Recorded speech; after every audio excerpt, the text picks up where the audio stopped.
Sa halip na dagdag na kita, sangkatutak na paninita ang inabot ng isang takoyaki shop sa social media dahil sa kanilang April Fool's Day paandar. Ito'y matapos may kumagat na lalaki sa kanilang prank na ipinatato sa noo ang kanilang logo kapalit umano ng 100,000 pesos. Kung nakuha ba yan ng lalaki, alamin sa sentro ng balita ni Vel Custodio.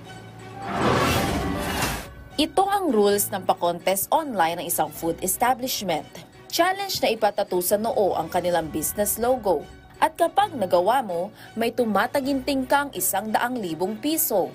Nabasa yan ni Ramil Albano na taga Caloocan. Challenge accepted siya, kaya ipinatato niya ang logo sa kanyang noo. Pero ang hindi niya alam, pakulong April Fool's Day lang pala ito. Maraming netizens ang nagtaas ng kilay. Lalo na maglabas ng pahayag ang food establishment. Sinabing prank lang pala ang challenge. At nanindigang wala silang pananagutan sa nangyari kay Mang Ramil. Dahil dito, katakot-takot na bashing ang natanggap ng Taragis. Walang choice kundi puntahan ng business owner ang kumagat sa kaniyang prank. Nag-face-to-face sila sa Caloocan.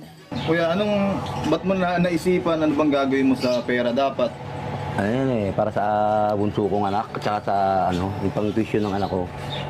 Pang-tuition. Service ng anak kong bunso.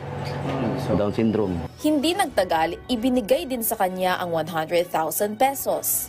Sige, bigyan na natin si Kuya, tol. Ito boss, hindi ko alam kung anong gagawin mo rito.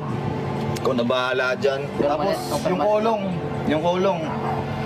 Sugutin na rin natin yung kolong. Handa ring gastusan ng business owner ang pagpatanggal ng tattoo. Pero para kay Mang Ramil, Kung makahanap tayo ng magbubura, papabura mo, hindi na. Hindi na. sa huli humingi rin ng tawad ang Taragis. Sana raw ay marami ang natuto sa kanilang pagkakamali. Sunod-sunod din ang post ni Mang Ramil matapos siyang bigyan ng tulong. Kasama pa rito ang paalala na huwag magpapaloko sa mga gumagamit ng kanyang pangalan. Vel Custodio para sa Pambansang TV sa Bagong Pilipinas.